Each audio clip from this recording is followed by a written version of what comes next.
Hello friends, வணக்கம். இன்றைக்கி 1/4 kilo ஈரல் வாங்கிட்டு வந்திருக்காங்க. அதுக்கு தேவையான பொருட்கள் சொல்கிறோம் பாருங்கள். சின்ன வெங்காயம் ஒரு 100 கிராம் போல் அரிஞ்சு வச்சுருக்கேன். பச்சை மிளகாய் ஒன்று கீறி வச்சுருக்கேன். ஆனால் நான் போட மாட்டேன், எனக்கு காரம் சேர்க்க மாட்டோம், நீங்கள் போட்டுக்கோங்க. ஒரு தக்காளி குழம்புக்கு இது. அப்புறம் லெமன் வந்து கொஞ்சம் ஒரு சொட்டு ஊற்றுவேன். கொத்தமல்லி வாசனைக்கு. இஞ்சி பூண்டு கொத்தமல்லி பச்சை மிளகாய் ஒரு 1/4 போட்டு அரைச்சி வச்சுருக்கேன். ஒரு அரை ஸ்பூன் போல். அப்புறம் தேங்காய் பத்தை 1. தாளிக்க பட்டை கிராம்பு ஏலக்காய். அரைக்கிறதுக்கு சோம்பு கசகசா ரொம்ப மெயின். ஏன்னா ரொம்ப டேஸ்ட் கொடுக்கும், உடம்புக்கும் நல்லது கசகசா, குளிர்ச்சி. அதனால் இதை மட்டும் இப்போ அரைக்கிறதுக்கு காட்டிடுறேன் உங்களுக்கு. அப்புறமேட்டு சமையல் பண்ணும்போது எல்லாத்தையும் காட்டிடுறேன்.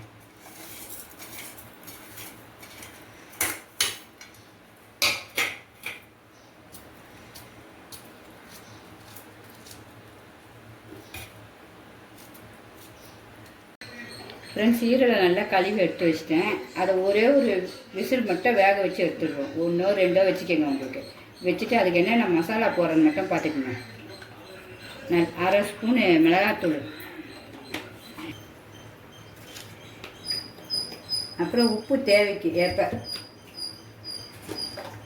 மஞ்சத்தூள் கிருமி நாசி இல்லை, அதனால் மஞ்சத்தூள் கொஞ்சம் போட்டுட்டு இதை 1 விசிலோ 2 விசிலோ வச்சுருங்க.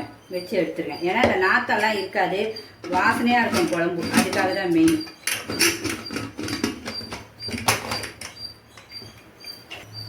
அடுத்தது ஒரு கடாய் வச்சுருவோம். கடாய் வச்சுட்டு கொஞ்சமாக எண்ணெய் ஊற்றுறோம். நீங்கள் நிறையா எண்ணெய் ஊற்றுங்க. எனக்கு வந்து எண்ணெய் சேர்க்க மாட்டேன்னு சொல்லியிருக்கேன்ல, அதனால் இது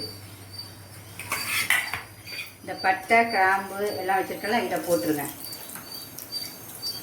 போட்டுட்டு கொஞ்சம் அப்படி பொரிஞ்சோடனே வெங்காயம், நான் பச்சை மிளகாய் போட மாட்டேன் ஃப்ரெண்ட்ஸ், நீங்கள் போட்டுக்கோங்க. பச்சை மிளகாய் கருவேப்பிலை போட்டு தக்காளியாக வெட்டி போட்டுக்கோங்க. மேலே இந்த ஒரே நிமிஷம்.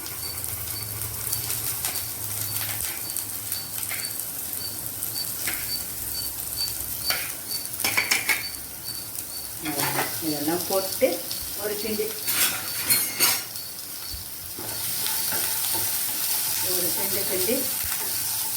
கொஞ்சம் வேகத்துக்கு லைட்டாக உப்பு போட்டுருங்க. வதங்கிறது நல்லா வதங்கணும்ல, அதுக்காக லைட்டாக உப்பு போட்டு வதக்கிட்டு அப்புறம் பார்ப்போம். அடுத்தது மூடி வச்சுருக்கோம்.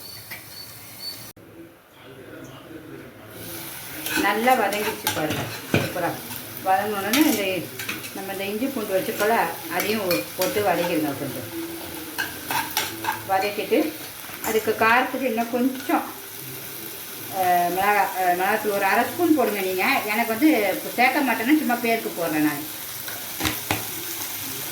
அப்புறம் நம்ம இந்த வேக வச்சுருக்கோம் பார்த்தீங்களா ஈரலை, அதை எடுத்து இதில் போட்டுருங்க.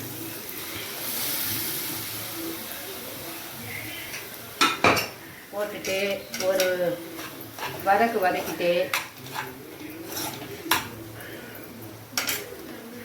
அப்புறம் நம்ம அரைச்சி வச்ச தேங்காய் சோம்பு கசகசா இந்த 3 இதையும் ஊற்றிருங்க. நான் கொஞ்சம் நல்லா தண்ணியாக தான் அரைச்சி வச்சுருக்கேன். ஏன்னா ரொம்ப தேவைப்படும், கொஞ்சம் குழம்புக்கு தேவையில்லை.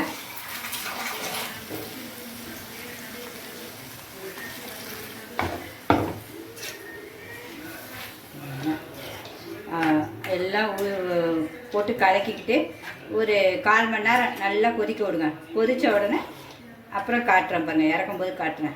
முன்னாடிலாம் நிறையா வைப்பேன். நாங்கள் 1 கிலோ 2 கிலோ செய்வேன். இப்போ எங்கள் வீட்டுக்காருக்கு மட்டும்தான் இது. எல்லா பிள்ளைங்களும் 2 பிள்ளைங்களும் கல்யாணம் ஆகிடுச்சு. எனக்கு இன்றைக்கி வெளியில் சமையல், அதனால் ஒரு ஆளுக்கு தான் இன்றைக்கி இந்த சமையல்.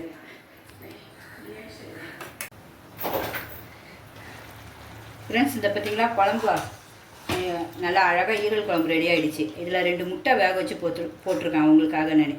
அதுக்கப்புறம் லாஸ்ட்டில் ஒரே ஒரு வேலை மட்டும் பண்ணேன். நம்ம என்னென்னா கொஞ்சோண்டு லெமன், அந்த டேஸ்ட்டுக்கு லைட்டாக அவ்வளோதான் போட்டுட்டு இந்த கொத்தமல்லியை எடுத்து மேலே தூவிட்டு டேஸ்ட் பார்ப்போமா.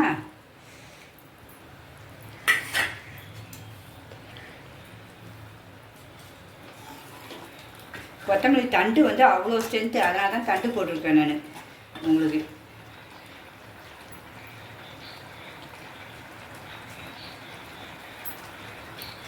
இப்போ செம்ம டேஸ்ட்டுங்க. ட்ரை பண்ணி பாருங்கள் வீட்டில். நீங்கள் ரொம்ப நல்லா ஹெல்த்தி வேறு, ரொம்ப நல்லாயிருக்கும். கசகசா அவ்வளோ உடம்புக்கு நல்லது.